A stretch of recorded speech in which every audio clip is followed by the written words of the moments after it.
సచివాలయ శాఖ నిర్వహించిన సర్వేలో ఉచిత పథకాల అమలుపై నివ్వెరపరిచే నిజాలు వెలుగులోకి వచ్చాయి.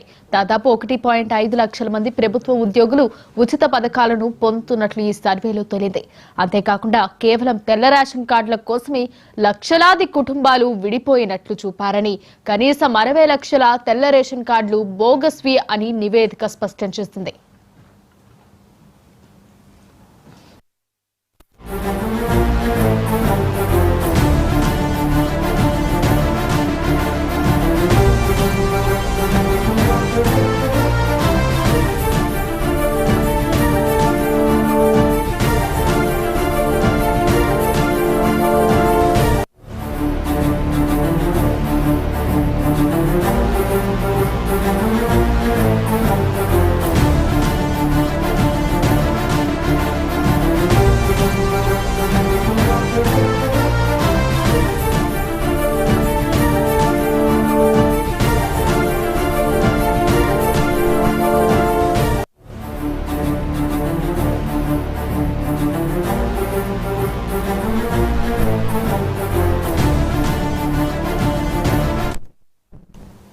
ఈ బోగస్ లబ్ధిదారుల వల్ల ఏటా ప్రభుత్వానికి వేలాది కోట్ల రూపాయలు నష్టం వాటిల్లుతోంది.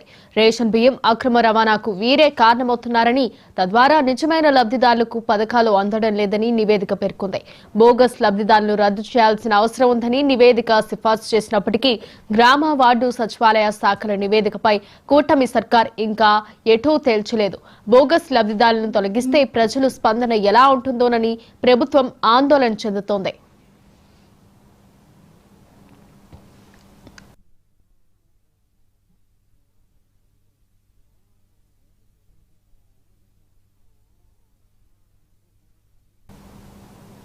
సచివాలయ శాఖ నిర్వహించిన సర్వేలో ఉచిత పథకాల అమలుపై నివ్వెరపరిచే నిజాలు వెలుగులోకి వచ్చాయి.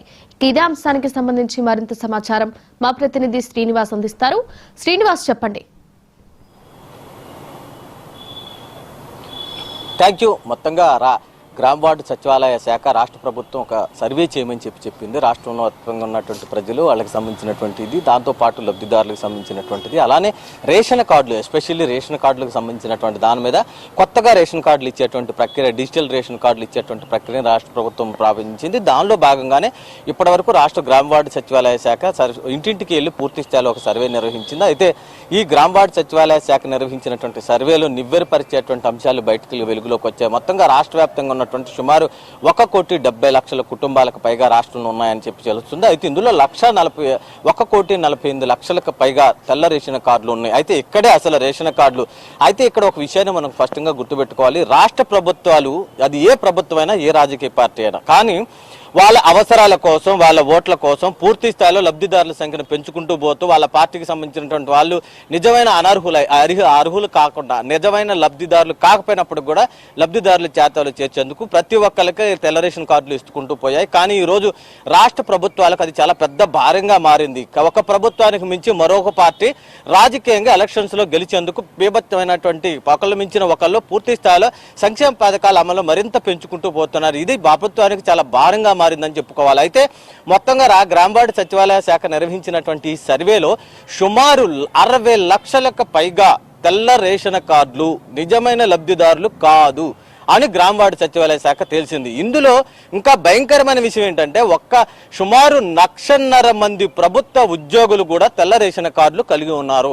ఒక్కసారి ఆలోచిస్తే ఇంతమంది నిజమైన లబ్ధిదారులు కాదు. కానీ వీళ్ళ వల్ల నిజమైన లబ్ధిదారులు చాలా మంది పాపం సంక్షేమం అమలు కాకుండా ఉండేటువంటి పరిస్థితి. ఎందుకంటే వాళ్ళకి ఏ రాజకీయ పార్టీలతో సంబంధం ఉండదు, ఏ పెద్ద నాయకుల దగ్గరికి వెళ్ళలేరు, వాళ్ళు ఎవరి దగ్గరికి పోయి అయ్యా మాకు ఈ సంక్షేమం రాలేదని ఎవరిని అడుక్కోలేరు, అడుక్కున్నా వాళ్ళని పట్టించుకునేటువంటి నాదుడు ఉండదు. కానీ నిజంగా ఇలాంటి లబ్ధిదారులు కాని వాళ్ళు, బోగస్ లబ్ధిదారులను ఏరివేయకపోతే రాష్ట్ర ప్రభుత్వం చాలా తీవ్రమైనటువంటి ఇబ్బంది పడే అవకాశం ఉందని చెప్పేసి దీంట్లో నివేదిక. ఇంకొక విషయం ఏంటంటే ఈ రేషన్ బియ్యం అనేది ఇప్పుడు భారీ స్థాయిలో రాష్ట్ర ప్రభుత్వం, ఈ కూటమి సర్కార్ వచ్చిన తర్వాత లక్షల టన్నులు గత 5 ఏళ్ల కాలంలో విదేశాలకు తరలి వెళ్ళాయి. దానివల్ల చాలా మంది రాజకీయ నాయకులు వేల కోట్లు సంపాదించారని రాష్ట్ర ప్రభుత్వం తన విచారణలోనే తేలింది. కానీ ఈ రేషన్ బియ్యానికి తెల్ల రేషన్ కార్డులు ఎవరైతే నిజమైన లబ్ధిదారులు కాని వాళ్ళ దగ్గర ఉన్న రేషన్ కార్డులు ఉన్నాయో దాని ద్వారానే అది బోగస్ రేషన్ కార్డులు, వాటి ద్వారానే ఈ అక్రమ బియ్యం రవాణా జరుగుతుంది అనేది కూడా స్పష్టమైనటువంటి సామాజిక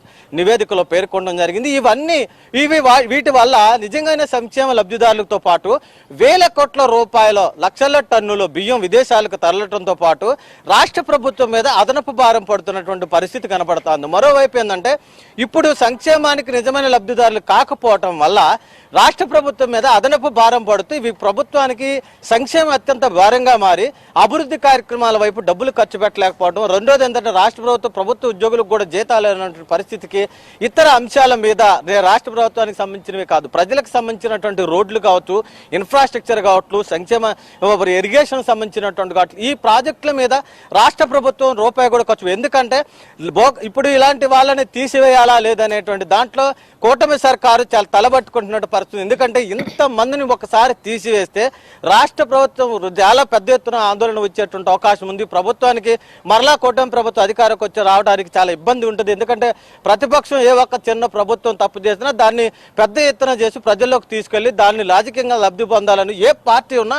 ప్రతిపక్షంలో ఏ రాజకీయ పక్షం ఉన్నా అదే చేసేటువంటి పరిస్థితి. కాబట్టి ఈ విషయంలో ఏం చేస్తుంది అనేటువంటి అతి పెద్దది. ఎందుకంటే ఒక పక్క కీలకమైనటువంటి సంక్షేమ పథకాలే చూసి ఇప్పుడు తల్లికి వందనం ఉంది. తల్లికి వందనంలో 67 లక్షలకు పైగా లబ్ధిదారులు ఇస్తుంది ప్రభుత్వం.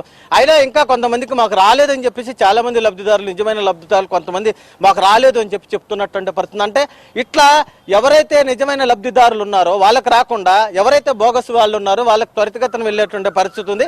రాష్ట్ర ప్రభుత్వం దీని మీద ప్రత్యేకమైనటువంటి చర్యలు తీసుకోకపోతే భవిష్యత్తు ఇంకా 5 ఏళ్ల కాలాన్ని 4 సంవత్సరాలకు పైగా అనేక సంక్షేమ పథకాలతో పాటు ఇతర కార్యక్రమాలకు కూడా ఇది చాలా భారంగా మాడే ప్రమాదం ఉంది. ఎందుకంటే ఇప్పుడు కొత్త రేషన్ కార్డులు, రేపు కొత్తగా డిజిటల్ కార్డులు, కుటుంబ కార్డులు ఇస్తా ఉన్నారు.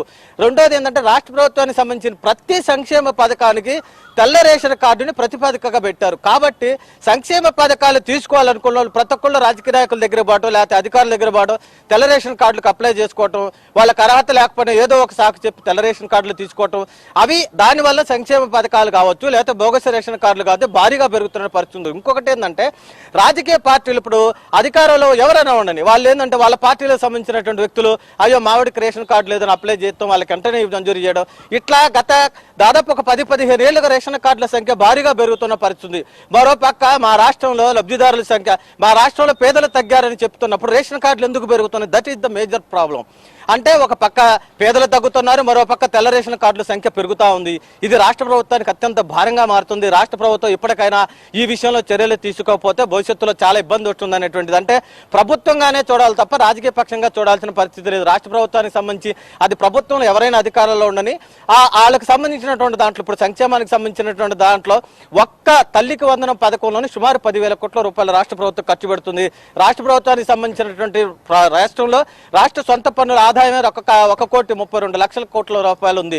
1,32,00,000 కోట్ల సొంత ఆదాయం ప్రభుత్వానికి వస్తున్నటువంటి ఆదాయంలో కేవలం 10,000 కోట్లు ఒక్క పథకానికే ఖర్చు పెడితే మిగతా పథకాలకు సంబంధించినటువంటి దాంట్లో వాటిని అమలు చేసే ప్రక్రియలో కూడా చాలా ఇబ్బంది వచ్చేటువంటి పరిస్థితి. కాబట్టి ఈ అన్ని అంశాలకు సంబంధించినటువంటి దాంట్లో గ్రామవార్డు సచివాలయ శాఖ ఇచ్చినటువంటి నివేదిక అత్యంత పూర్తి స్థాయిలో పారదర్శకం. ఎందుకంటే ప్రతి ఇంటికి వెళ్ళారు, కొత్త రేషన్ కార్డులకు ఇవ్వాలి కాబట్టి ఈ రేషన్ కార్డులకు సంబంధించినటువంటి దాంట్లో ఏం చేయాలని ప్రతి ఇంటికి వాళ్ళందరి సంబంధించి. ఇంకొక భయంకరమైన విషయం ఏంటంటే చాలా కుటుంబాలు రేషన్ కార్డుల కోసం విడిపోయినటువంటి పరిస్థితి ఉంది. ఇది కూడా చాలా ప్రమాదం. ఎందుకంటే కుటుంబంలో ఉన్నటువంటి వ్యక్తులు వాళ్ళకి సంబంధించిన దాంట్లో కుటుంబాలు స్ప్లిట్ చేసి ఆ కుటుంబాల రేషన్ కార్డుల సంఖ్య కూడా పెంచారు. దానివల్ల లబ్ధిదారుల సంఖ్య, రేషన్ కార్డుల సంఖ్య బలంగా పెరుగుతుంది. రెండోది ఏంటంటే కుటుంబ సభ్యుల సంఖ్య కూడా భారీగా పెరుగుతుంది. ఇది చాలా ఇబ్బందికరమైనటువంటి పరిస్థితి ప్రభుత్వానికి సంబంధించిన దాంట్లో. ఇప్పుడైతే ఈ రిపోర్ట్ ఇచ్చిన తర్వాత రాష్ట్ర ప్రభుత్వం ఎలాంటి చర్యలు తీసుకుంటుంది? ఎందుకంటే నాకున్న అవగాహన మేరకు అయితే దీని మీద ఎలా ముందుకెళ్లాలనేటువంటి దాంట్లో రాష్ట్ర ప్రభుత్వం చాలా తీవ్రమైనటువంటి ఆందోళన చెందుతుంది అనేటువంటి విషయం తెలుస్తోంది. ఎందుకంటే ఇంతమందిని ఒకేసారి అనర్హులు తీసివేయడం సాధ్యం కాదు. కానీ వీటి విషయంలో మాత్రం ఒక స్పష్టత తీసుకోవాల్సినటువంటి అవసరం ఉంది. ఇప్పటికే రాష్ట్ర ప్రభుత్వం ఒక ప్రత్యేకమైనటువంటి చర్యలు తీసుకోవాలి. అయితే మొన్న జరిగినటువంటి అసెంబ్లీలో జరిగినటువంటి పిటిషన్స్ కమిటీలో కూడా ఒక పెద్ద ఎత్తున చర్చ జరిగింది. ఏమంటే పూర్తి స్థాయిలో అసలు రేషన్ కార్డుని ఓన్లీ రేషన్ కోసమే పరిమితం చేసి ఇతర సంక్షేమ పథకాలకి రేషన్ కార్డుకి సంబంధం లేకుండా చేస్తే ఎలా ఉంటుంది అనేటువంటి చర్చ ప్రభుత్వానికి సిఫార్సు చేయాలని చెప్పేసి భావిస్తున్నారు. నిజంగా ఆ సిఫార్సు చేసి తెల్ల రేషన్ కార్డు అందరికీ కూడా ఇందులో ప్రధానమైనటువంటి సమస్య రేషన్ ఒకటే కాదు, రేషన్ కార్డుతో ఆరోగ్య శాఖకు సంబంధించినటువంటి ఇప్పటికే ఎన్టీఆర్ భరోసాకు సంబంధించినటువంటి స్కీమ్ దీనికి లింక్ అయింది కాబట్టి అట్లా పేదలందరికీ పూర్తి స్థాయిలో వైద్యాన్ని ఉచితం చేయగలిగితే రేషన్ కార్డుల సంఖ్య దాదాపు 50% పడిపోయేటువంటి అవకాశం ఉందనేటువంటి ఒక చర్చ కూడా మన జరిగినటువంటి అసెంబ్లీ జరిగినటువంటి చర్చలో జరిగింది. కాబట్టి ఇవన్నీ కూడా భవిష్యత్తులో తీసుకోవాల్సినటువంటి అవసరం. కానీ ఇప్పటి వరకు గ్రామవార్డు సచివాలయ శాఖ చేసినటువంటి విషయాల్లో వెలుగులోకి వచ్చినవి మాత్రం చాలా సంచలనమైన విషయాలు. వీటి విషయంలో మాత్రం ప్రభుత్వం ఎలాంటి చర్యలు తీసుకుంటుందనేది మాత్రం వేచి చూడాల్సినటువంటి అవసరం ఉంది. అయితే శ్రీనివాస్, దాదాపుగా 1.5 లక్షల మంది అనర్హులు ఉచిత పథకాలు పొందుతున్నా కూడా అధికారులు ముందుగానే ఎందుకు స్పందించలేకపోయారు? అంటే ఇక్కడ ఒక విషయాన్ని మనం స్పష్టంగా చూడాల్సినటువంటి అవసరం ఉంది. ప్రభుత్వం ఎవరైనా తమ రాజకీయమైనటువంటి లబ్ధి కోసమే చూస్తూ ఉంది. ఇప్పుడు వీళ్ళని తీసేస్తే వీళ్ళు మాకు వ్యతిరేకంగా ఓటేస్తాము, ప్రతిపక్షానికి ఓటేస్తారో, మన పార్టీకి వ్యతిరేకంగా మారుతారో, మన ప్రభుత్వానికి వ్యతిరేకంగా మారుతారో అన్నటువంటి ఒక చర్చ. అయితే ఏ ప్రభుత్వం ఉన్నది, ఈ రాజకీయ పార్టీలతో సంబంధం లేదు. ప్రభుత్వం ఎవరున్నా వాళ్ళు ఈ నిర్ణయం తీసుకోవడానికి. అయితే ఇందులో కీలకమైనటువంటిది ఏంటంటే అసలు రాష్ట్ర ప్రభుత్వ ఉద్యోగులకు కూడా రేషన్ కార్డులు ఎలా ఇచ్చారు? ఎందుకంటే వాళ్ళంతా కూడా ట్యాక్స్ పేయర్స్, కంపల్సరిగా వాళ్ళ ప్రభుత్వ ఉద్యోగాన్ని వాళ్ళ కార్డు ఉంటుంది, వాళ్ళకి కంపల్సరిగా వాళ్ళకి రేషన్ కార్డు ఇవ్వాల్సినటువంటి అవసరం లేదు. మరి ఇలా 1,50,000కు పైగా కుటుంబాలకు సంబంధించినటువంటి దాంట్లో రేషన్ కార్డులు ఎలా ఇచ్చారు? అందులో రాష్ట్ర ప్రభుత్వానికి సంబంధించిన అన్ని డిపార్ట్మెంట్లకు సంబంధించినటువంటి ఎంప్లాయీస్ ఉన్నారు అని చెప్పేసి గ్రామవార్డు సచివాలయ శాఖ నేర్చినటువంటి నివేదికలో స్పష్టంగా పేర్కొన్నారనేటటువంటి సమాచారం ఉంది. అయితే ఇదంతా కూడా ప్రభుత్వమే ఒక చర్యలు తీసుకోవాలి. అలాంటి నిజమైన లబ్ధిదారులకి ఎంతమంది ఉన్నా ఇవ్వచ్చు, కానీ అనర్హులైనటువంటి లబ్ధిదారులు, బోగస్ లబ్ధిదారులకి ఇట్లా సంక్షేమ పథకాలు అమలు చేయడం కానీ తెల్ల రేషన్ కార్డులు ఇవ్వడం భవిష్యత్తులో రాష్ట్ర ప్రభుత్వాలకు మరింత భారంగా మారే అవకాశం. ఎందుకంటే మరో పక్క జనాభా పెరుగుతోంది, కుటుంబాలు స్ప్లిట్ అవుతున్నట్టు కుటుంబాల సంఖ్య పెరుగుతూ ఉంది, సంక్షేమాల భారం కూడా పెరుగుతూ ఉంది. అభివృద్ధి మీద రాష్ట్ర ప్రభుత్వాలు, జగన్ గవర్నమెంట్ కావచ్చు, కూటమి సర్కారు కావచ్చు, వాళ్ళు సంక్షేమం మీద డబ్బులు ఖర్చు పెట్టలేనటువంటి పరిస్థితి ఉంది. సంక్షేమంతో పెడుతున్నారు, సంక్షేమం కాంతో పాటు అభివృద్ధి మీద కూడా ఖర్చు పెట్టలేనటువంటి పరిస్థితి వస్తుంది. దీనివల్ల రాష్ట్ర అభివృద్ధి జరగకపోతే రాష్ట్రంలో ఉన్నటువంటి ప్రజలందరికీ కూడా నష్టం జరిగేటువంటి పరిస్థితి ఉంది. ఉదాహరణకు రోడ్లు వేయలేదు, ఆ రోడ్ల మీద వెళ్ళేటువంటి అందరూ కూడా ప్రభుత్వాన్ని తిట్టుకునే పరిస్థితి ఉంది. కానీ మాకు సంక్షేమం గవర్నమెంట్ అమలు చేస్తుంది కదా, ఇన్ని వేల రూపాయలు ప్రభుత్వం మాకు ఇస్తుంది కదా అటువంటి ఆలోచన ఎవరు కూడా చేయలేనటువంటి పరిస్థితి. కాబట్టి దీని మీద రాష్ట్ర ప్రభుత్వం ఎలాంటి చర్యలు తీసుకుంటుంది, తీసుకున్న దీని మీద అయితే రాజకీయంగా ఆలోచిస్తారు. స్పష్టంగా గవర్నమెంట్ ఏం ఆలోచిస్తుంది అంటే రాజకీయంగా ఎంత పెద్ద ఎత్తున తీసేస్తే ఏమన్నా ప్రాబ్లం వస్తుంది ఏమన్నా ఆలోచిస్తుంది. కానీ నిజంగా అయినటువంటి లబ్ధిదారులకి ఎంతమంది కానివచ్చు, కానీ బోగస్ లబ్ధిదారుల విషయంలో ప్రభుత్వం చర్యలు తీసుకుపోతే పక్క నిజమైన లబ్ధిదారుల నుంచి కూడా ప్రభుత్వానికి ప్రాబ్లం వస్తుంది. ఇటు పక్క ఎవరైతే పూర్తిగా ఇలాంటి బోగస్ లబ్ధిదారులు డబ్బులు తీసుకోవడం కూడా ప్రభుత్వానికి ఇబ్బందికరమైన పరిణామంగానే మనం భావించవచ్చు. అయితే శ్రీనివాస్, ఒకేసారి సడన్ గా ఈ బోగస్ రేషన్ కార్డులను తీసేస్తే రానున్న ఎన్నికల్లో ఎఫెక్ట్ పడే అవకాశం ఉందని ప్రభుత్వం ఆలోచిస్తుంది. కాబట్టి ఏమన్నా అవకాశాలు ఉన్నాయా? అంటే ఒకటి, ఇప్పుడు ఉదాహరణకి ప్రభుత్వ ఉద్యోగులకు తీసేయడానికి ఏ ఇబ్బంది లేదు. రాష్ట్ర ప్రభుత్వ ఉద్యోగులు ప్రభుత్వం నుంచి జీతం తీసుకుంటున్న వాళ్ళు, అది ఆర్టీసీ కావచ్చు, మున్సిపల్ కావచ్చు, మిగతా డిపార్ట్మెంట్లు ఏమైనా కావచ్చు, చాలా మంది ఏంటంటే ఇతర డిపార్ట్మెంట్లో ఉన్న వాళ్ళందరూ కూడా వాళ్ళ కుటుంబాలకు సంబంధించి. అయితే ఇందులో భయంకరమైన విషయం ఏంటంటే అసలు తెల్ల రేషన్ కార్డులు, సంక్షేమ పథకాల అమలు కోసమే కుటుంబాలు స్ప్లిట్ అయినటువంటి పరిస్థితి ఉందని చెప్పేసి ఒక భయంకరమైన విషయం తెలిసింది. ఆధార్ కార్డుల నెంబర్లు కూడా మార్చినవి, ఏజీలు మార్చినవి కానీ విషయాలు కానీ కావచ్చు, కుటుంబాలు విడిపోయిన భార్యాభర్తలు ఒక చోట ఉంటున్నట్టు వీటికి తీసుకున్నటువంటి అంశాలు కావచ్చు, కుటుంబంలో పిల్లలు ఉద్యోగులు అయినప్పుడు కూడా వాళ్ళు మా దగ్గర ఉండట్లేదని చెప్పేసి వాళ్ళందరూ దూరంగా ఉంటేనే వాళ్ళకి తీసుకుని, సరే అది తల్లిదండ్రులు ఎక్కడో ఉంటారు, పిల్లలు ఎక్కడో విదేశాల్లో చదువుకుంటారు, వాళ్ళకి పెద్ద ఇబ్బంది లేదు. కానీ నిజంగా పూర్తి స్థాయిలో కోట్ల ఆస్తులు ఉన్నవాళ్ళు, పెద్ద పెద్ద భవనాలు ఉన్నవాళ్ళు, వీళ్ళందరూ కూడా తెల్ల రేషన్ కార్డులు కలిగి ఉన్నారనేటువంటిది ఇంకా భయంకరమైనటువంటి విషయాలు ఈ గ్రామవార్డు సచివాలయ దాంట్లో బయటకు వచ్చినాయి. వీటిని ఈ ప్రభుత్వం ఎలా చేస్తుంది? ఎందుకంటే ముందు చూస్తే నువ్వు, వెనక చూస్తే గొయ్యలా అటువంటి పరిస్థితి ప్రస్తుత ప్రభుత్వం దగ్గర ఉంది. కానీ ఏదో ఒక నిర్ణయం తీసుకొని వీటిని తగ్గించేటువంటి ప్రయత్నం, వాళ్ళకి నిజమైనటువంటి లబ్ధిదారులని అవసరమైతే పెంచుకోవాలి. కానీ ఇలా బోగస్ కార్డుల దారులకి ఒక బోగస్గా ఉన్నటువంటి లబ్ధిదారులు మాత్రం ఏరివేయకపోతే ప్రభుత్వానికి భవిష్యత్తులో నష్టం అన్నటువంటి భావన మాత్రం గ్రామవార్డు సచివాలయ శాఖ వ్యక్తం చేస్తున్నట్టు తెలుస్తా ఉంది. Thank you Srinivas.